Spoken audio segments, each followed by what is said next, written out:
अल्हम्दुलिल्लाह अल्हम्दुलिल्लाहिल्लज़ी अब्दल अफ़लाक वल अर्दीन वल आक़िबतु लिल मुत्तक़ीन वस्सलातु वस्सलामु अला सय्यिदिल मुरसलीन व अला आलिहि व अस्हाबिहि अजमईन।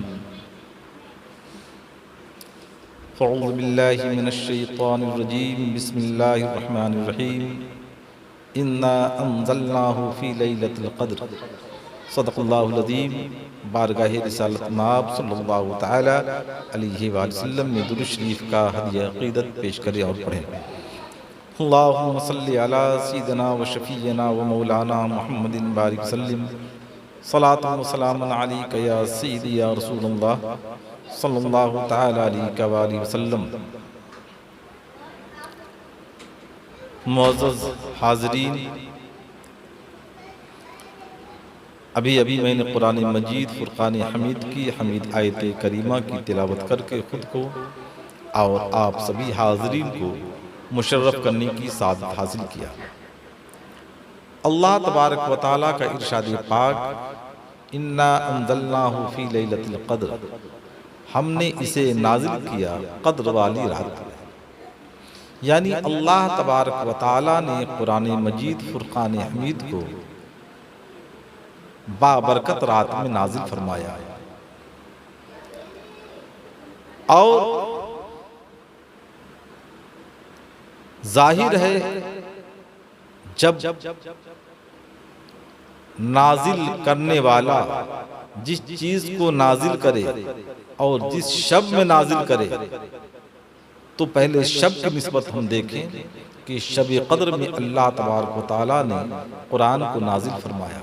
और नाजिल फरमाने वाला रब्बे कायनात, तो निस्बत से शय मुमताज़ होती है। अल्हम्दुलिल्लाह, परवरदिगार आलम ने कुरान को एजाज़ अता फरमाया कि क़द्र वाली रात में कुरान को नाजिल फरमाकर दुनिया वालों को बताया कि देखो ये किस कदर मुअज़्ज़ज़ और पाकीज़ा कलाम है कि हमने इसे क़द्र वाली रात में नाजिल फरमाया। और किस पर नाजिल फरमाया? अपने महबूब सरवरे कौनैन मोहम्मद अरबी मोहम्मद मुस्तफ़ा सल्लल्लाहु तआला अलैहि वसल्लम पर। तो यहाँ हमें ये देखना है नाजिल फरमाने वाला किस पर नाजिल हुआ, किस रात में नाजिल किया। जहां भी देखें अल्हम्दुलिल्लाह वो निस्बत मुमताज नजर आती है। तो इसी निस्बत की बुनियाद पर हम आपसे और अपनी कौम से, बल्कि अहले सुन्नत वल जमात से कहना चाहते हैं कि हमारे लिए सुकून, हमारी जिंदगी का मकसद, हमारी जिंदगी की कामयाबी कुरान को पढ़ने में है और इस पर अमल पैरा होने में। अगर हमने कुरान को पढ़ लिया और इस पर अमल पैरा हो गए, तो कसम खुदा की पढ़ने वाला, इस पर अमल करने वाला अपने वक्त का बेहतरीन वली कामिल बनता हुआ नजर आएगा। कुरान में अल्लाह तबारक व तआला ने हर शय का जिक्र फरमाया है। और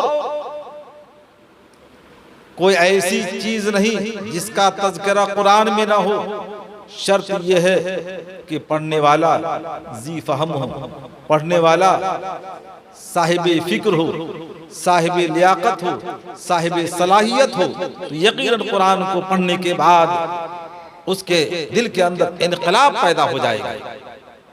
और अल्लाह के प्यारे हबीब सरवरे कौनैन मोहम्मद अरबी मोहम्मद मुस्तफ़ा सल्लल्लाहु तआला अलैहि वसल्लम इरशाद फरमाते हैं कि अगर कुरान का एक हर्फ पढ़े तो 10 नेकियां अता फरमाता है। अलिफ लाम मीम ये 3 हर्फ है। अगर आप और हम सिर्फ अलिफ लाम मीम पढ़ते हैं तो परवरदिगार आलम 30 नेकी अता फरमाता है। अलिफ लाम मीम सिर्फ पढ़ने पर 30 नेकियां, और अगर पूरा कुरान पढ़ा जाए तो उसमें कितने हुरूफ हैं, उन हुरूफों के एतबार से अल्लाह तबारक व तआला नेकी अता फरमाता है। वो कितने खुश नसीब हैं जिनके सीने में कुरान महफूज है, कितने खुश नसीब हैं जो कुरान की हमेशा तिलावत करते हैं, कितने खुश नसीब हैं जो तिलावत करके समझकर उस पर अमल पैरा होते हैं। आए आपको बताता चलो, आपने हजरत इमाम शाफी रहमतुल्लाह अलैह का नाम सुना होगा और इमाम अहमद बिन हम्बल रहमतुल्लाह अलैह का नाम सुना होगा। ये दोनों इमाम हैं। हजरत इमाम शाफी रहमतुल्लाह अलैह अपने घर में अपने बच्चों के दरमियान इमाम अहमद बिन हम्बल रहमतुल्लाह अलैह की हमेशा तारीफ करते और उनके इल्म का एतराफ करते हुए अपने बच्चों के दरमियान उनके इल्म की लियाकत को जाहिर करते, और यही नहीं बल्कि कहते बेहतरीन वली कामिल भी हैं। जहाँ वो आलिम दीन है, मुफक्किर इस्लाम है, वहाँ बेहतरीन वली कामिल भी है। जब बच्चों के दरमियान हजरत इमाम शाफी रहमतुल्लाह अलैह तारीफ हमेशा करते रहे तो उनके बच्चों ने, उनकी अहलिया मुहतरमा ने कहा कि जब इतनी अजीम शख्सियत है और इतने बेहतरीन आलिम दीन है तो ऐसी शख्सियत को घर में बुलाया जाए, इसलिए कि अल्लाह तबारक व तआला ऐसे बुजुर्गों को, ऐसी शख्सियत को जिनको एजाज अता फरमाया हो, उनके कदम नाज अगर हमारे घर में पड़ जाएं तो अल्हम्दुलिल्लाह उनके कदम नाज की बरकत के तुफैल अल्लाह तबारक व तआला हमारे घर में भी नेकी अता फरमाएगा और हमारे घर के माहौल को भी खुशगवार फरमाएगा। हजरत इमाम शाफी रहमतुल्लाह अलैह ने कहा ठीक है, कब बुलाया जाए। आपस में मशवरा करने के बाद हजरत इमाम अहमद बिन हम्बल रहमतुल्लाह अलैह कि हुजूर अर्ज किया कि हुजूर फला तारीख को फला दिन मुझ नाचीज के घर पर आपकी दावत है। दावत देना भी सुन्नत, दावत कबूल करना भी सुन्नत। अल्हम्दुलिल्लाह इमाम अहमद बिन हम्बल रहमतुल्लाह अलैह ने आपकी दावत को कबूल किया। जब वो तारीख आई, आप तशरीफ लाए। तशरीफ लाने के बाद आप के लिए दस्तरखान चुन दिया गया और दस्तरखान पर खाने रख दिए गए। हजरत इमाम अहमद बिन हम्बल रहमतुल्लाह अलैह बैठे हैं खाना खाने के लिए और खाना खा रहे हैं। दस्तरखान पर जितना भी खाना था सब खत्म हो गया। घर के अंदर जो भी खाना बना था सब आ गया, वो भी खत्म हो गया। बच्चे सोचने पर मजबूर है, अब्बा हुजूर तो इनकी तारीफ करते थे कि कम गो हैं और कम खाने वाले हैं, कम सोने वाले हैं, लेकिन यहाँ तो पहली मंजिल है, पूरा खाना घर का खत्म हो गया। आप पूरा खाना खा लिए। खाना खाने के बाद नमाज पढ़े। नमाज पढ़ने के बाद हजरत इमाम शाफी रहमतुल्लाह अलैह ने आपके लिए बिस्तर लगा दिया। आप अपने हुजरे मुबारका में तशरीफ ले गए और ये भी कहा था कि उनकी नमाज़े तहज्जुद कभी क़ज़ा नहीं होती, उनकी नमाज़े तहज्जुद कभी क़ज़ा नहीं होती। तो उसी चीज को मद्देनजर रखते हुए हजरत इमाम शाफी रहमतुल्लाह अलैह आपकी चारपाई के नीचे एक जग पानी रख दिया ताकि जब आप बेदार हो नींद से तो वजू करने के लिए पानी नहीं तलाशना पड़े। पानी रहेगा, आप वजू फरमा लेंगे और वजू फरमाने के बाद आप नमाज तहज्जुद अदा कर लेंगे। जब सुबह की सफेदी नमूदार हुई, सूरज शबाब के आलम में आया तो देखा कि हजरत इमाम अहमद बिन हम्बल रहमतुल्लाह अलैह आराम फरमा रहे हैं। बिस्तर के नीचे पानी रखा हुआ था, पानी ज्यों का त्यों है। हजरते इमाम शाफी रहमतुल्लाह अलैह सोच रहे हैं कि बच्चों को क्या कहूँगा, मैंने तो कहा था उनकी नमाज तहज्जुद भी कज़ा नहीं होती है, लेकिन पानी जैसा था वैसा ही रखा हुआ है। घर में चेमेगुइयाँ होने लगी, उनकी शरीक हयात भी कह रही है, लड़कियां भी कह रही हैं, लड़के भी कह रहे हैं, अब्बा हुजूर आपने तो तारीफ किया था इमाम अहमद बिन हम्बल रहमतुल्लाह अलैह कम खाते हैं, कम सोते हैं, उनकी नमाज तहज्जुद भी कज़ा नहीं होती है, लेकिन हर चीज को मैं बरअक्स देख रहा हूँ, बात समझ में नहीं आ रही है। हजरत इमाम अहमद बिन हम्बल रहमतुल्लाह अलैह जहाँ बेहतरीन आलिम दीन थे, जहाँ मुफक्किर इस्लाम थे, जहाँ फकीह इस्लाम थे, तो अल्लाह तबारक व तआला ने बसारत के साथ आपको बसीरत भी अता किया था, क्योंकि आप विलायत की मंजिल पर फाइज थे। आप समझ गए घर के माहौल को, घर में जो चेमेगुइयाँ हो रही थी।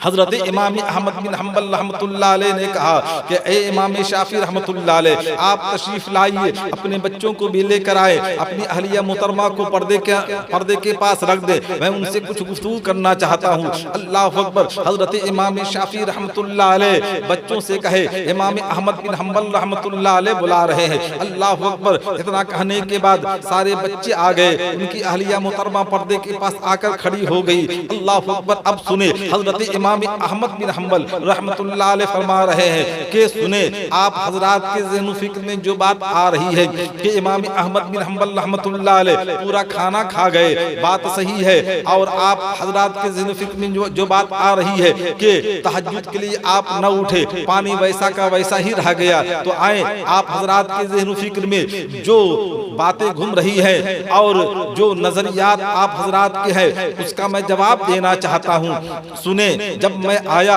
खाना खाने के लिए तो मैं खाना खा रहा था, तो जमीन से लेके आसमान तक नूर ही नूर नजर आ रहा था। वजह ये है, हाँ, और उसके बाद जब मैं आया सोने के लिए तो बिस्तर से लेकर आसमान तक नूर ही नूर नजर आ रहा था, नूर का नुज़ूल हो रहा था। वजह यह है कि आपकी बच्ची कुरान की तिलावत करती है, जब रोटी बनाती है तो कुरान की तिलावत करती है, जब बैठती है तो कुरान की तिलावत करती है, जब चलती है तो कुरान की तिलावत करती है, हमेशा कुरान की तिलावत में मह रहती है। और यही नहीं बल्कि आपके घर का माहौल है कि सारे बच्चे कुरान की तिलावत करते हैं। अल्हम्दुलिल्लाह, इसी कुरान की तिलावत करने का एजाज ये है कि जब मैं दस्तरखान पर बैठा तो अल्लाह तबारक व तआला की तरफ से आपके दस्तरखान से लेकर आसमान तक नूर ही नूर नजर आ रहा था। मैं उस नूर में महवा मुस्तगरक था, जिसकी बुनियाद पर मैं खाना खाया, मुझे एहसास तक नहीं हुआ। जब मैं अपने बिस्तर पर आया नमाज इशा पढ़ने के बाद, जब मैं अपने बिस्तर पर लेटा तो मैंने देखा आपके घर से लेकर के आसमान तक नूर ही नूर नजर आ रहा है। मुझे नींद नहीं आई, मैं उसी नूर में मुस्तगरक रहा, और जिसकी बुनियाद पर मेरा वजू नहीं टूटा। जब मेरा वजू नहीं टूटा तो वजू करने की हाजत पेश नहीं आई, और आपका पानी जैसा का वैसा ही धरा रह गया। अल्लाह अकबर। आप सोचे, आप इससे अंदाजा लगाएं कि इमाम अहमद बिन हम्बल रहमतुल्लाह अलैह फरमा रहे हैं कि इमाम शाफी रहमतुल्लाह अलैह ये भी अपने वक्त के इमाम है, इमाम अहमद बिन हम्बल रहमतुल्लाह अलैह वो भी अपने वक्त के इमाम है, लेकिन कुरान का एजाज आप मुलाहिजा फरमाए कि जिस घर में कुरान की तिलावत हो रही हो वो घर नूर से अल्लाह तबारक, उस घर को अल्लाह तबारक व तआला नूर से मुनव्वर व मुजल्ला फरमा देता है। तो आज भी अगर हम कुरान की तिलावत करें, हमारे बच्चे कुरान की तिलावत करें, हमारी अहलिया मुहतरमा कुरान की तिलावत करे, हमारा मुआशरा कुरान की तिलावत करे, तो यकीनन परवरदिगार आलम का फजल होगा। आज जो हम परेशान नजर आ रहे हैं, आज हम पर मसाइब आलम के पहाड़ ढाए जा रहे हैं, हमने कुरान को बाला ताक रख दिया है, जिसकी बुनियाद पर हमारे सामने मुसीबतें आ रही हैं, हमारे सामने परेशानियां आ रही हैं। कसम खुदा की आज अगर हमारा नजरिया बदल जाए, हमारी फिक्र बदल जाए और हर मकाम पर हम कुरान की तिलावत करते हुए नजर आए, तो कसम खुदा की वो दिन दूर नहीं है कि हम हर मकाम पर कामयाब होते हुए नजर आएंगे और हर मकाम पर रहमत खुदाबंदी का नुज़ूल होता हुआ नजर आएगा। शर्त यह है कि हम अपने अफकार को बदले, अपने नजरियात को बदले, अपनी फिक्र को बदले और अपने जहन को बदले, इसी में हमारी कामयाबी है। और आए आपको बताता चलूं, अल्लाह के रसूल सरवर कौनैन मोहम्मद अरबी मोहम्मद मुस्तफ़ा सल्लल्लाहु ताला अलैहि व आलिहि वसल्लम के फरमाने आली शान को अपनी निगाहों में रख करके अगर आप अपनी जिंदगी के लम्हात गुजारते हैं, इसी में हमारी और आपकी कामयाबी है। अल्लाह के रसूल सरवर कौनैन मोहम्मद अरबी मोहम्मद मुस्तफ़ा सल्लल्लाहु ताला अलैहि वसल्लम इरशाद फरमाते हैं कि अगर तुम कुल हुवल्लाह शरीफ को 200 मर्तबा पढ़ लो और उसी दिन तुम्हारी रूह कफ़से उनसुरी से परवाज कर जाए तो अल्हम्दुलिल्लाह आपको शहादत का दर्जा मिलेगा। और दिन के किसी लम्हा में भी पढ़ ले। और एक ये है अल्लाह के रसूल सरवर कौनैन मोहम्मद अरबी मोहम्मद मुस्तफ़ा सल्लल्लाहु ताला अलैहि वसल्लम इरशाद फरमाते हैं कि कुरान की तुम तिलावत करते रहो। जब कुरान की तिलावत करते रहोगे तो कुरान परवरदिगार आलम की बारगाह में तुम्हारी तरक्की के लिए, तुम्हारी बुलंदी के लिए सिफारिश करता रहेगा। आई आपको बताता चलूं, जब क़यामत का दिन होगा, नफ्सी नफ्सी का आलम होगा, कोई किसी का पुरसान हाल नहीं होगा और हर आदमी मुसीबत ज़दा होगा। उस वक्त कुरान परवरदिगार आलम के हुजूर सिफारिश करेगा, या अल्लाह ये तेरा बंदा है, तेरे कुरान को पढ़ता था और इस कुरान के तुफैल में तूने इसको बुलंदी अता फरमाया, लेकिन आज भी तू इस कुरान के एक तुफैल में कुरान की तिलावत के सदक़े में इसे जन्नत का हकदार बना दे। अल्हम्दुलिल्लाह हदीस मुस्तफ़ा अलैहिस्सलातु व तस्लीम है। आका अलैहिस्सलातु व तस्लीम इरशाद फरमाते हैं कि जो बंदे मोमिन कुरान को अपने सीने में महफूज कर ले, क़यामत के दिन परवरदिगार आलम उसे ये एजाज अता फरमाएगा कि उसके वो 10 रिश्तेदार जिस पर जहन्नम वाजिब हो चुका हो, परवरदिगार आलम इरशाद फरमाएगा कि तुम्हें इख्तियार दे रहे हैं, अपने जिस रिश्तेदार के सिलसिले में तुम चाहो शफाअत करते हुए नजर आओ। और अल्लाह तबारक व तआला उस हाफिज़ कुरान की शफाअत को कबूल करता हुआ नजर आएगा। तो परवरदिगार आलम के हुजूर दुआ है कि परवरदिगार आलम हम तमाम को कुरान की तिलावत करने की तौफीक रफ़्क़त अता फरमाए। आमीन बजाहि सय्यिदुल मुरसलीन। अस्सलामु अलैकुम व रहमतुल्लाहि व बरकातहू।